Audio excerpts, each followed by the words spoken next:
all 3 horses outside, tied to a pair of shriveled saplings by the road, were now neighing and pawing frantically. The wagon driver started for the door to do something, but Ami laid a shaky hand on his shoulder. "Don't go out there," he whispered. "They's more to this nor what we know. Nahum said something lived in the well that sucks your life out. He said it must be summat growed from a round bowl like one we all seen in the meteor stone that fell a year ago June. Sucks and burns, he said, and is just a cloud of colour, like that light out there now, that you can hardly see and can't tell what it is. Nahum thought it feeds on everything living and gets stronger all the time. He said he seen it this last week. It must be something from away off in the sky, like the men from the college last year says the meteor stone was. The way it's made and the way it works ain't like no way o' God's world. It's summat from beyond." So the men paused indecisively as the light from the well grew stronger and the hitched horses pawed and whinnied in increasing frenzy. It was truly an awful moment. With terror in that ancient and accursed house itself, 4 monstrous sets of fragments, 2 from the house and 2 from the well, in the woodshed behind, and that shaft of unknown and unholy iridescence from the slimy depths in front. Ami had restrained the driver on impulse, forgetting how uninjured he himself was after the clammy brushing of that colored vapor in the attic room. But perhaps it is just as well that he acted as he did. No one will ever know what was abroad that night, and though the blasphemy from beyond had not so far hurt any human or unweakened mind, there is no telling what it might not have done at that last moment. And with its seemingly increased strength and the special signs of purpose it was soon to display beneath the half-clouded moonlit sky. All at once, one of the detectives at the window gave a short, sharp gasp. The others looked at him, and then quickly followed his gaze upward to the point at which its idle straying had been suddenly arrested. There was no need for words. What had been disputed in country gossip was disputable no longer, and it is because of the thing which every man of that party agreed in whispering later on that the strange days are never talked about in Arkham. It is necessary to premise that there was no wind at that hour of the evening. One did arise not long afterward, but there was absolutely none then. Even the dry tips of the lingering hedge mustard, grey and blighted, and the fringe on the roof of the standing Democrat wagon were unstirred. And yet, amid that tense, godless calm, the high, bare boughs of all the trees in the yard were moving. They were twitching morbidly and spasmodically, clawing in convulsive and epileptic madness at the moonlit clouds, scratching impotently in the nauseous air as if jerked by some alien and bodiless line of linkage, with subterrene horrors writhing and struggling below the black roots. Not a man breathed for several seconds. Then a cloud of darker depth passed over the moon, and the silhouette of clutching branches faded out momentarily. At this there was a general cry, muffled with awe, but husky and almost identical from every throat, for the terror had not faded with the silhouette, and in a fearsome instant of deeper darkness, the watchers saw wriggling at that treetop height 1,000 tiny points of faint and unhallowed radiance, tipping each bow like the fire of St. Elmo, or the flames that came down on the apostles' heads of Pentecost. It was a monstrous constellation of unnatural light, like a glutted swarm of corpse-fed fireflies dancing hellish sarabands over an accursed marsh, and its color was that same nameless intrusion which Ami had come to recognize and dread. All the while, the shaft of phosphorescence from the well was getting brighter and brighter, bringing to the minds of the huddled men a sense of doom and abnormality which far outraced any image their conscious minds could form. It was no longer shining out. It was pouring out, and as the shapeless stream of unplaceable color left the well, it seemed to flow directly into the sky. The veterinary shivered and walked to the front door to drop the heavy extra bar across it. Ami shook no less, and had to tug and point for lack of a controllable voice when he wished to draw notice to the growing luminosity of the trees. The neighing and stamping of the horses had become utterly frightful, but not a soul of that group in the old house would have ventured forth for an earthly reward. With the moments, the shining of the trees increased, while their restless branches seemed to strain more and more toward verticality. The wood of the well sweep was shining now, and presently a policeman dumbly pointed to some wooden sheds and beehives near the stone wall on the west. They were commencing to shine, too, though the tethered vehicles of the visitors seemed so far unaffected. Then there was a wild commotion and clopping in the road, and as Ami quenched the lamp for better seeing, they realized that the span of frantic greys had broken their sapling and run off with a Democrat wagon. The shock served to loosen several tongues, and embarrassed whispers were exchanged. "It spreads on everything organic that's been around here," muttered the medical examiner. No one replied, but the man who had been in the well gave a hint that his long pole must have stirred up something intangible. "It was awful," he added. "There was no bottom at all, just ooze and bubbles and the feeling of something lurking under there." Ami's horse still pawed and screamed deafeningly in the road outside, and nearly drowned its owner's faint quaver as he mumbled his formless reflections. "It come from that stone. It growed down there. It got everything living. It fed itself on 'em. Mind and body, Thad and Murney, Zenas and Nabby. Nahum was the last. They all drunk from the water. It got strong on 'em. It come from beyond, where things ain't like they be here. Now it's going home." At this point, as the column of unknown color flared suddenly stronger and began to weave itself into fantastic suggestions of shape, which each spectator later described differently, there came from poor tethered hero such a sound as no man before or since ever heard from a horse. Every person in that low-pitched sitting room stopped his ears, and Ami turned away from the window in horror and nausea. Words could not convey it. When Ami looked out again, the hapless beast lay huddled inert on the moonlit ground between the splintered shafts of the buggy.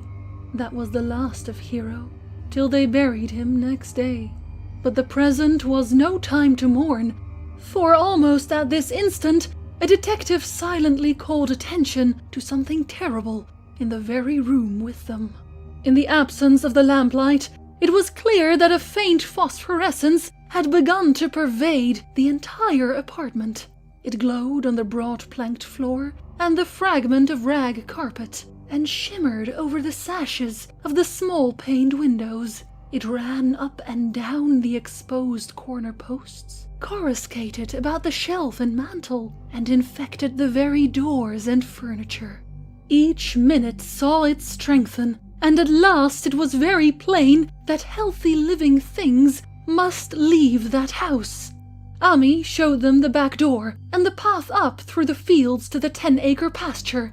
They walked and stumbled as in a dream, and did not dare look back till they were far away on the high ground. They were glad of the path, for they could not have gone the front way by that well.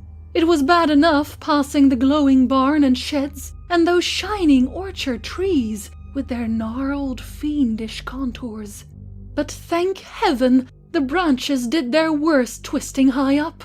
The moon went under some very black clouds as they crossed the rustic bridge over Chapman's Brook, and it was blind groping from there to the open meadows.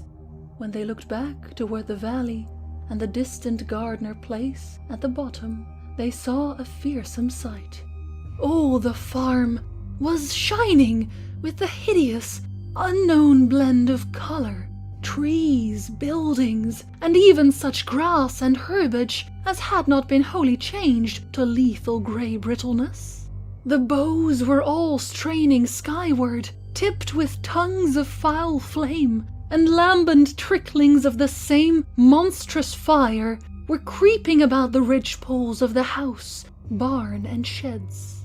It was a scene from a vision of Fuseli, and over all the rest reigned that riot of luminous amorphousness, that alien and undimensioned rainbow of cryptic poison from the well, seething, feeling, lapping, reaching, scintillating, straining, and malignly bubbling in its cosmic and unrecognizable chromaticism. Then, without warning, the hideous thing shot vertically up toward the sky like a rocket or meteor, leaving behind no trail and disappearing through a round and curiously regular hole in the clouds before any man could gasp or cry out. No watcher can ever forget that sight, and Ami stared blankly at the stars of Cygnus, Dinnup twinkling above the others, where the unknown color had melted into the Milky Way. But his gaze was the next moment called swiftly to earth by the crackling in the valley. It was just that, only a wooden ripping and crackling, and not an explosion, as so many others of the party vowed. Yet the outcome was the same, for in one feverish kaleidoscopic instant there burst up from that doomed and accursed farm a gleamingly eruptive cataclysm of unnatural sparks and substance, blurring the glance of the few who saw it, and sending forth to the zenith a bombarding cloudburst of such colored and fantastic fragments as our universe must needs disown. Through quickly reclosing vapors, they followed the great morbidity that had vanished, and in another second they had vanished too. Behind and below was only a darkness to which the men dared not return, and all about was a mounting wind which seemed to sweep down in black, frore gusts from interstellar space. It shrieked and howled and lashed the fields and distorted woods in a mad cosmic frenzy, till soon the trembling party realized it would be no use waiting for the moon to show what was left down there at Nahum's. Too awed even to hint theories, the 7 shaking men trudged back toward Arkham by the North Road.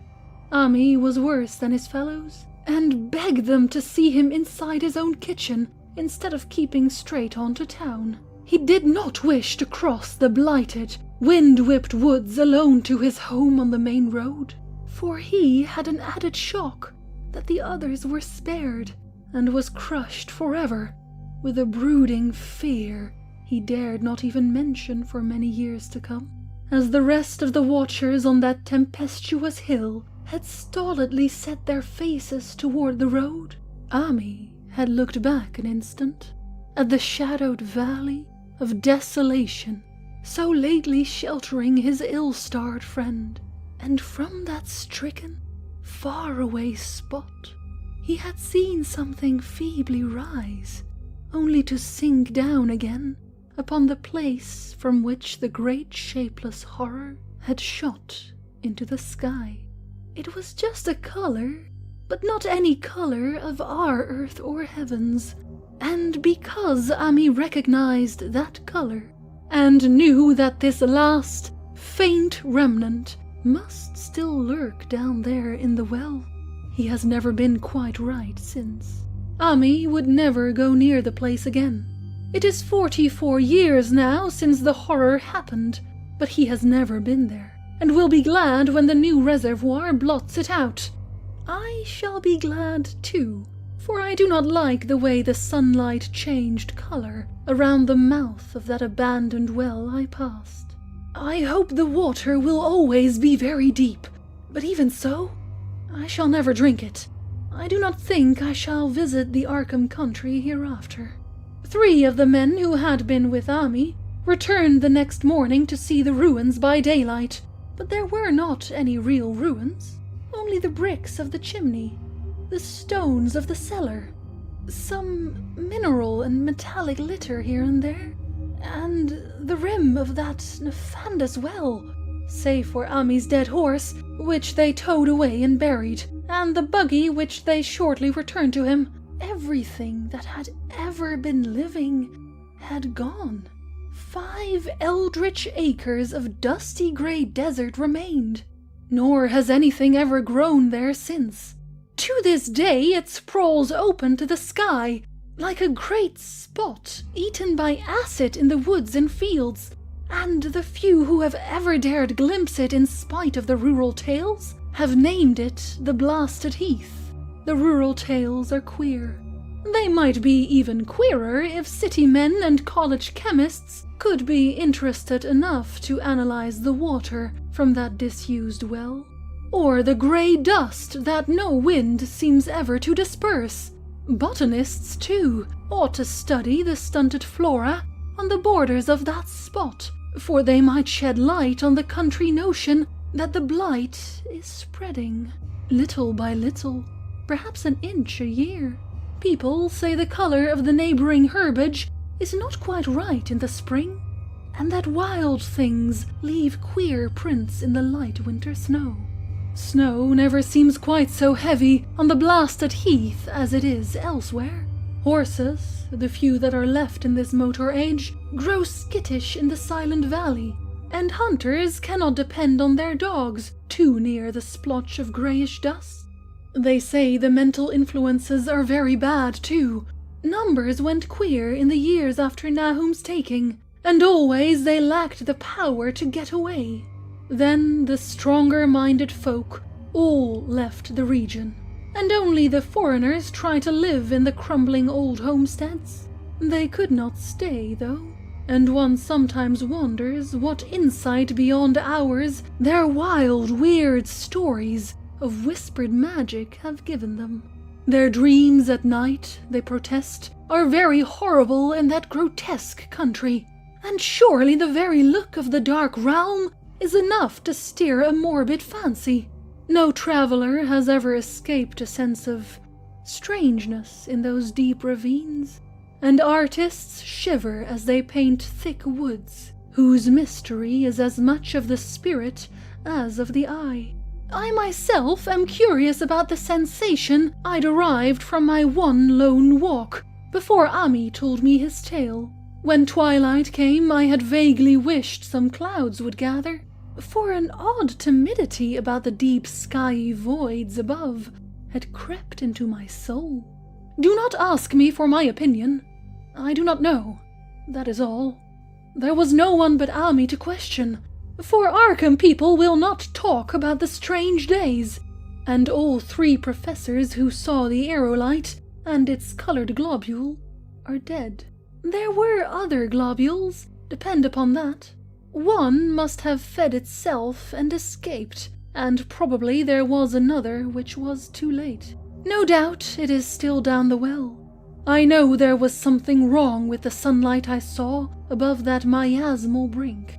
The rustics say the blight creeps an inch a year, so perhaps there is a kind of growth or nourishment even now.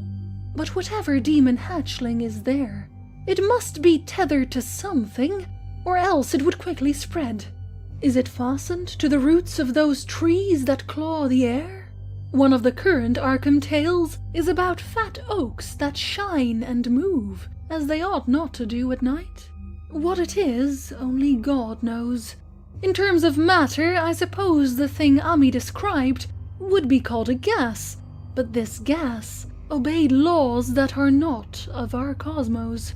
This was no fruit of such worlds and suns as shine on the telescopes and photographic plates of our observatories.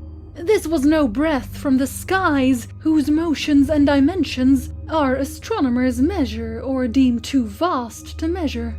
It was just a color out of space, a frightful messenger from unformed realms of infinity.